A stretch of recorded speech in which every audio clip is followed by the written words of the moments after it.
Dave, Jonathan, Will, get ready. You're next on episode 32 of the Ready Golf Swing Analysis series. Ladies and gentlemen of the Line Golf Academy, welcome back and thanks for joining me again for the Ready Golf Swing Analysis series. In this series, we do evaluate the cause and effect of swing submissions, and you don't have to follow Reddit if you wish to submit your swing. There is an email down below in the description. Just go ahead and send a face on and down the line. Make sure both videos capture the full swing and make sure they're at least knee height to allow me to see the correct perception. Other than that, I don't know these students at all. They just submit their swing videos to me. And some include notes and some don't. But if you wish to include notes, just let me know if you have any injuries we need to be aware of, anything you're working on currently, any issues that you have with your ball flight motion, and also any range of motion issues, because that's pretty important. Lastly, if you do enjoy this, please hit that like and subscribe, and go ahead and comment below and let me know what you feel about some swings that you see. It's always good to have conversations. But without further ado, yes, it's another blue shirt day, and no, I don't just have one shirt, I just like the color blue. So let's just get started. First, we have on the screen, we have Dave. Let's pull up Dave's information here. Let's find him real quick. All right. Started playing golf regularly in October last year. Have a few lessons with a local pro. Usually shooting the 90s, catching the ball fat or thin. Also struggle with low ball flight in my longer irons. Okay, so low ball flight, fat and thin. I can see already your setup can play a major part in this. So let's just take a look at the swing. Okay, so you have a pretty good athletic motion. I can tell you right off the bat, the way you're setting up will cause some pretty inconsistent ball flight, specifically low ball flight, but also kind of prevent you from releasing. So this is a common thing that I see. And what we can tell from here is if we draw a crooked line, no, we don't want a crooked line. If we draw a straight line, we're going to connect your shoulders and we're going to connect your spine. So you can see your spine is kind of, that's a horrible spine line. You guys got to excuse me, I've been in the sun a little bit too long this week. Okay, there's the spine line. So you're doing a good job at getting your hands catching up with your spine, but look at how much you're forward pressing. I mean, that is just a recipe for heavy shots and thin shots. So if we extend that line all the way to the top, you can see how off your handle is compared to the center of your spine, which is your connection. So I prefer to set off everybody connected. At least that gives them a consistent circle. If you can imagine, your hand circle is going to match up with your chest circle. That's also going to match up with your club face circle. Now, if any one of these are disconnected, you can still play golf. I'm not saying you can't play golf, and you can still play golf pretty competitively, as some people do. But most of us that don't have that hand-eye coordination, that are not as athletically inclined as others that are on television doing this, or just don't have the time to practice this, as it requires you a lot of practice to get that timing down, will eventually suffer from what you're suffering from, which is number one, thin shots and heavy shots. It's the exact same miss. You're just having a little bit of a timing issue. But let's see how we handle this at the impact position. So let's just go straight to impact and see where we're at.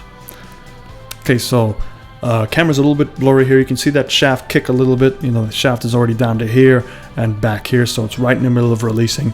Now, the problem with this, again, is your upper body's doing a pretty good job of driving into the ball. Your spine angle is shifted a little bit more, which is good, which is what you want to try and do, to try and get that attack angle. But however, you can see your hand position is still behind, so it has to throw to catch up for that.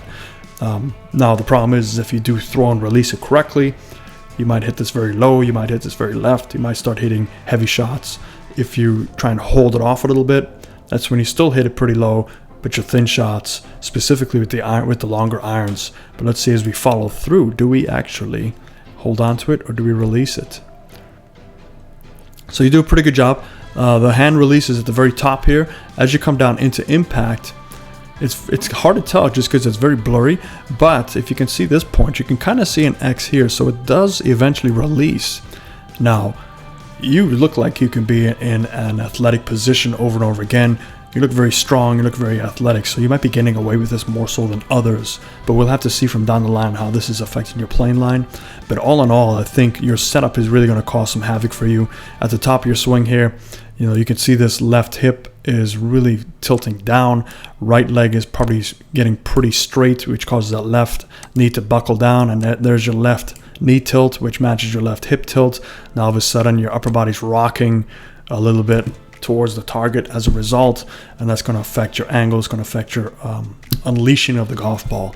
There's stored power here, but I think it's just incorrectly stored for how you're setting up to that position. Now the posture, the way you started it, you might have had to get to this position to make it work, because what you're trying to do is now you're shifting your ball position. Here, give me a sec while I clean these lines up. All right, I'm back. So it's a lot easier just to reload the video, so I don't want to take you on that journey. But I'm going to kind of explain why your body's maybe trying to do that.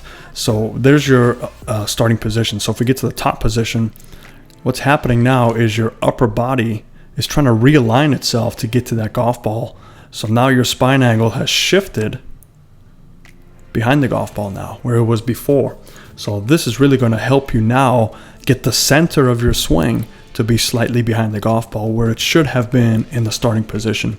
So that's a sign of an athlete who is trying to make up for that without knowing they're making up for it. So you can really see how insufficient setup can cause a lot of these swing changes to make it work. Now, as you come down into the golf ball, you try your best to hold on to that new angle, but eventually, you straighten it out about here, and now it's rocked back under the other way. So you can see upper body's doing a lot of, starts there, gets there. So it's just a lot of this tilting, and that looks like stack and tilt like without the stack and tilt fundamentals. So let's go to the down the line, because I think that might shed some light on what's causing some plane issues. All right, Dave, so we're on down the line here. Let's take a look at what's going on. All right, yeah, so some posture issues as well here. Okay, well, let me put it this way. I mean, you make it work. You can see you're making this thing work. Is it reliable? It can be reliable if you can spend, 40 hours a week in the driving range and working on your timing. But if you can't, which most of us cannot, let's give you some suggestions to help you out. So what we're going to do is let me draw the lines, and then I'll come back to you instead of you watching me draw all these lines. Okay, we're back. So first of all, you can see you're standing a little bit too close to the golf ball, very upright. You want to create as much room as you can between your arms and your chest to allow that motion to happen while you're turning and tilting. So first thing I'd recommend is just getting some more spacing. You can see very heavy on your toes. Your heels are kind of picking up already. So you're really toe loaded, tall, and upright. Again, you make it work, because you can see as you take that club back, you're still maintaining your lower posture, but what's happening with your upper posture, you can see your head is trying to fall to your toes because everything's so forward to your toes. So as you're turning, the weight is, the hands are going behind you, but the head is going to fall forward to try and keep that balance on the toes. So now all of a sudden you've gone into the golf ball slightly. Your upper hand line is pretty close, but that's probably more of a natural position for you. So the secondary plane line, with that close setup, your secondary plane line gets much higher. So naturally, you don't want to get there, because then you'd be coming over the top and you might shank the golf ball. Oops, I said the S word. You might hosel fade the golf ball. But from here, as you come down into it, you do a pretty good job of getting the club in the slot. You're holding your spine angle pretty well. You're jumping at it because that weight is already on the toes. So you're kind of just, pivoting off your toes. You're not really driving into the wall. You're not pushing your lower body away from the golf ball, clearing your upper body to kind of drive and tilt under and strike it with the body. So you're left with very little arm path. I mean, there's hardly anything here, and you do it well enough, but you can see that right elbow is kind of caught up with the body. And if you don't turn, which you do a really good job of turning, look at that impact position, it's pretty nice. Shoulders slightly bit open, but it's pretty good. But if you don't do that, you're going to have to flip. So I think there's a lot of things that are a cause and effect, but are also complementary upon each other. But I think that very tall upper body, when you start out, is not helping anything. You can see the hands still have to flip. The plane is very low. That's a sign that the hands have flipped after the golf ball. So there's just a couple things you need to work on here. And specifically, look at that. Just be really careful of that. I mean, that is just a recipe for a twig snap. You can just hear that thing one day, and all of a sudden, you're out of golf. A lot of pressure's built up on this left knee, a lot of pressure's built up on this left hip, and that's just a sign that you're very toe loaded, very close to the golf ball, and you're trying to push the weight back. You're trying to get away from that golf ball to filter enough to give you enough room to snap through, but not at the mercy of your joints. So give those couple things a try for me. Work on your address position. Pull your feet back, get more settled so you're not so toe oriented. That's going to lower the plane. So your arms will be pulling the club back. So your plane might be slightly lower, might be here, but then that's going to give you much more room over here, because as you get to the top of your swing, your arms want to get there naturally. So it's more of a natural turn for you, and that's not going to really affect your body centeredness as much. So ball position, don't forward press. Does this sound like it should be? Basics, grip, alignment, setup, posture. You deviate from those, your swing has to readjust to make it work. I'd rather you have a correct starting point and then let your body just naturally evolve. So give that a try. You are going to be running into some frustrations because you have an ingrained motion, so it's not going to cure right away. You're probably going to hit the ball worse, or you might hit it really good. Just depends, but most of the time we hit it worse. Don't let that dissuade you. Go see a teaching pro. Make sure they agree with these changes, and best of luck to you. And you don't mention where you're from, so I'm going to take a guess. That looks like a beautiful English afternoon, a little country garden. Let's just say you are somewhere in England, somewhere in Reading. Just say Reading. I don't know why I said that, but hopefully I'm right. Best of luck to you. Let's see who's next. All right, next on the screen we have Jonathan. Welcome, Jonathan. He said he feels like his hands are the problem, and here are some bad swings from today. I don't think you're in Miami, even though you're wearing a Miami shirt, so let's just say you look like you're from the Southwest. We're going to say Arizona. I see some cactuses in the background, so we're just going to take a wild guess. Let's say Arizona. Well, first of all, without even looking at the swing, I can almost promise you your hands are the issue. Let's see how your swing has evolved. Very strong grip, strong club face position, holding on to that release point. All right, so you do a really good job of working with what you have, which is a swing that can have absolutely no release, and you do all right. So, this is a tough one already. I can tell you. Let's just go. Should I go down the line? No, we're gonna go here. Okay, so let's just set this up. This is an extremely forward pressing motion going on here. Your chest is matching your hands really well. You have an extremely strong grip. The club face is very much behind the center of your starting point. So if you deviate from this at all, if you release at any point in time, you are going to now hit the ground so far in the descending blow, you might snap your shaft, you might hurt your wrists. So you're learning to hold off this release. Now you hold off the release pretty well. Let's take a look at this lower body action first of all. Let's make sure we're doing that good. Okay, you do a really good job of holding the lower body up.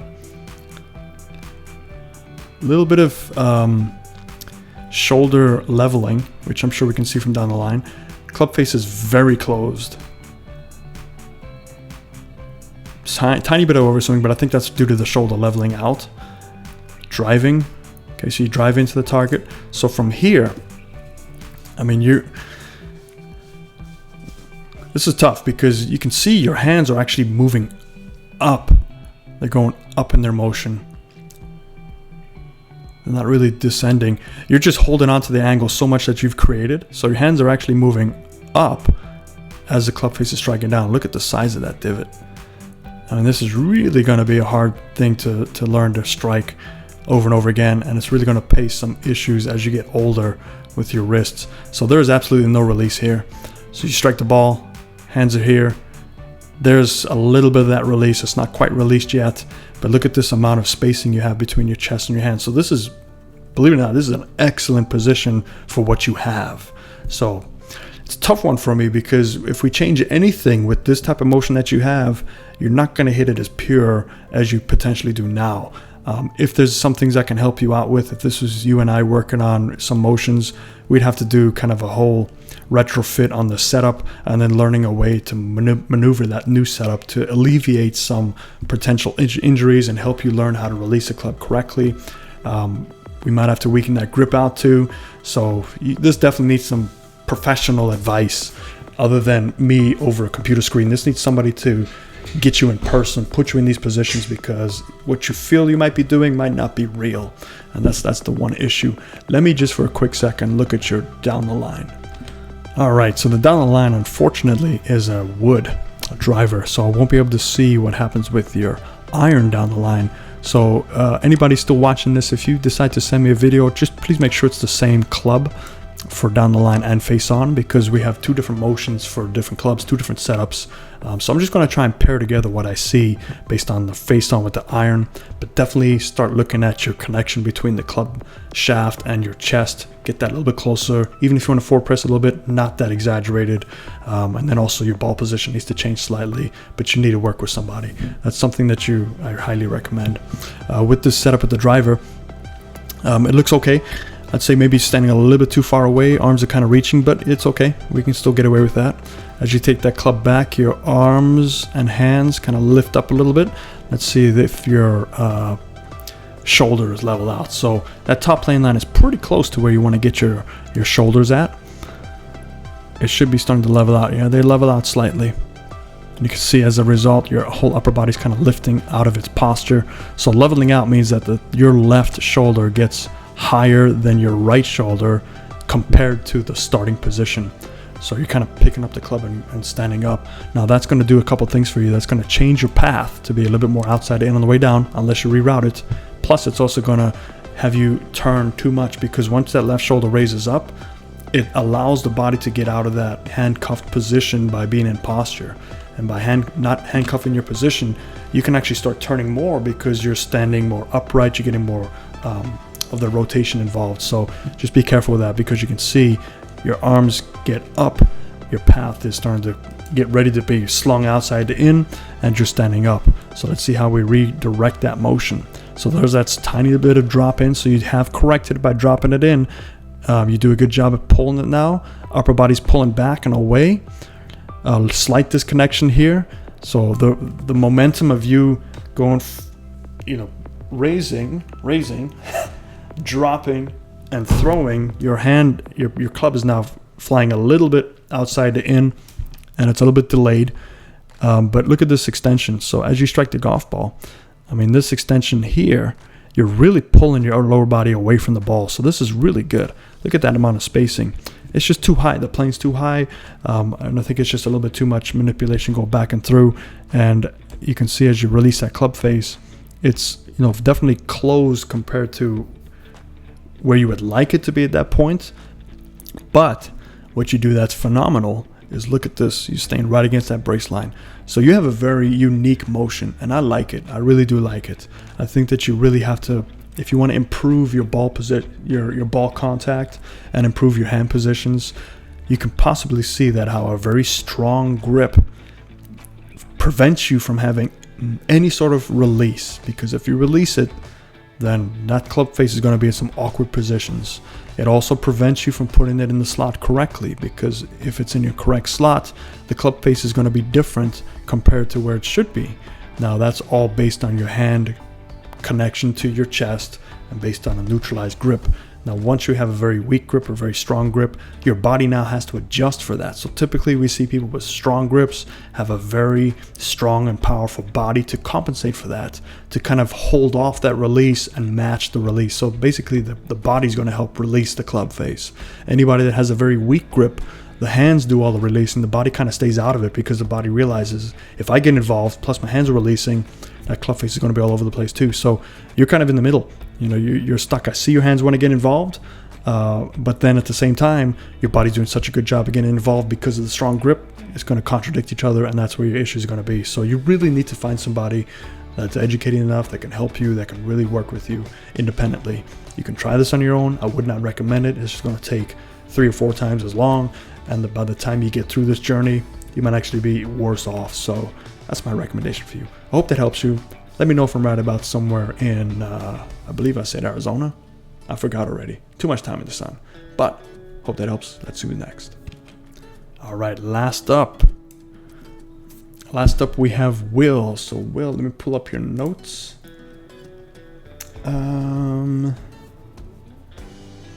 Down the line. Okay, struggling. He's a 7 handicap, struggling with the pull draws. Any feedback would appreciate it. So first of all, is that camera in portrait mode? Because it looks like one of those miniature worlds that creates. It's really cool. Let me know if it's in portrait mode or something, because that's, you know, look at that turf. It looks like it's carpet. Okay. All right, slight disconnection with the arms and the hands, causing you to kind of catch up at the very end. What's causing that though? Okay, not a lot of hip turn. Straightening out with the left knee for your trail knee. Causes you to overextend with the hands and arms. That pulls everything away from each other. Now you can see there's not, you know, there's a lot of makeup work that has to happen with the hands and arms to strike that golf ball. Hands have to flip through. Okay, so there's just this, I see a lot of disconnection and a lot of issues with this centeredness. All right, let me take a look at the down the line. All right, here's down the line. Whoa. Okay, a little motion sickness there with the camera. We probably won't be able to draw any lines just because that camera's moving up and the lines will shift with that. But what we can see from here, you definitely straighten out that left knee. That left knee should try and stay a little bit more braced to help you maintain your hip tilt. And there's definitely a disconnection between your arms and your chest. So your arms are flailing back behind your chest, the centeredness. You're dropping the slot nicely. But here, you're doing a really good job of opening up. So your chest is almost square to the target. Your hips are wide open. So you do a good job, but you have to kind of just flip those hands at the very end. And you can see that exit path. The club has already exited before I see anything else. So there's just a lot of disconnection and flipping, which will cause some pulls, mostly pulls, because you're already open at the target. Some blocks, some high blocks, some thins, some heavies. So, but mostly pulls. I can see that I can cause some pulls. There's definitely a lot of rotation going on, but not a lot of drive. And you can see when you finish, look at that trail foot. So as you strike into it, look at that rotation is still going. I think partly this has to do with the left knee. So as the left knee does not brace, what happens to the right knee? It starts kicking in. The weight distribution kind of falls toward that lead side. And from here, as the weight distribution kicks in, the upper body starts to lean forward. So look at that upper body. It's a slight, subtle little lean forward. Now, once it's leaning forward, all the weight's probably shifted towards the toes. And now when you push off, you have so much weight on your toes that look at that trail foot just come on up right away. And now you're turning. And what happens when all the weight's on your toes and you're trying to push and turn? You get that spin out. And that spin out is just an inefficient way of driving the weight of your stored up power.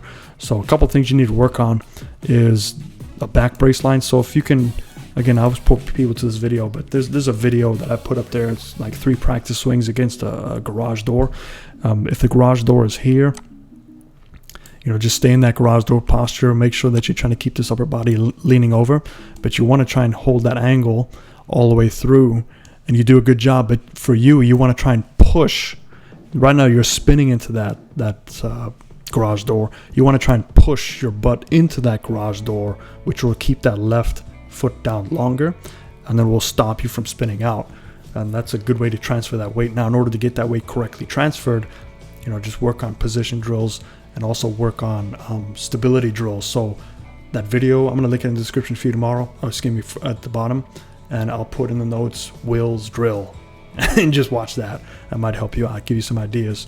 But that's from the down the line. Let me just go back to the face on one more time, because it's kind of pointless putting these lines. Look at that. It's like the line. Look at, you got your spine angle there already. And then, hey, you fell out of your spine angle. Oh no, wait, it's the camera. Let's go to the front. Okay, Will, so let's revisit this front. Now, I know your camera is kind of pointing to the side, so we won't be able to get a true depiction of your ball flight, or excuse me, your ball position, but I'm gonna guess it's right about here just based on the camera angle. So it looks like it's okay. Looks like it's pretty close to the center, but what we can see is back brace line here. We can't really draw an impact line just because this angle is a little bit off, but I'm gonna try my best to show you what's going on while we're here. Okay, so let's just try and draw the spine angle based on our best guess from this angle. Okay, so just from my best guess, it looks a little bit off, but it could just be the camera angle. I know this isn't directly face on, but it's a little bit towards, you know, maybe a 4 or 5 o'clock view. So let's just try our best. As you take that club back, we see that rotation, which is good. That left knee straightens out though, and what that does is it starts to mess with your upper body, pulling into the ball, which we see you lose a little bit of that posture as you strike the ball. But as you take that club back, notice how your chest stops turning here, right? Now, as you keep going back, what happens to the arms? The arms just disconnect from the chest and they pull back on their own. They're trying to get to parallel. Don't let this fool you. That club doesn't need to be to parallel. Based on your chest, that club needs to be a little bit past your chest rotation. So let's take out this guy. So we need to draw a new line here. Okay, so there's your new line. That's where your chest is turning. So your arms should be about here. Your hand should be here. That club should be there. That's going to help you because you've eliminated this much. I mean, look at how many feet that is. I don't know how many feet that is, but it's a lot. So you've eliminated that.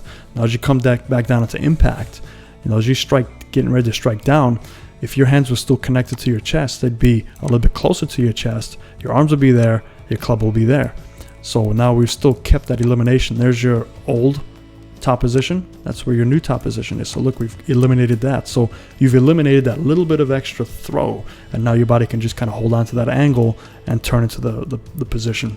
So you do hold on to the angle pretty well, but if these hands were already over the golf ball, you'd be set. You'd be done. So you're getting your hands a little bit connected to the golf ball even further, sooner, and that'll help you deliver correctly, and you won't have any contact issues, or as many contact issues, I should say. So I hope that helps you. Sorry about the videos.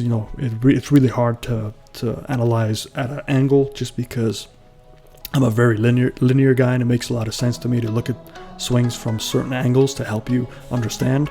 Once they get thrown off to the side, it's hard to kind of put my case out there. And also down the line, that camera moving was a little bit tough to put lines up there, so I apologize. But let me guess where you're from. Let's just throw this out there. Beautiful grass. I'm gonna throw a random one out there. Wichita. You thought I'd left that out, wouldn't you? But I hope that helps you guys. Keep in mind, I've never seen these swings before, so I have no idea what to expect, and I like to keep that way. And if you do like to submit some swings, go ahead and send it to the email below, and I hope that helps. And once again, if you like this, hit that like and subscribe, and I'll see you guys on the next time. Fairways and greens.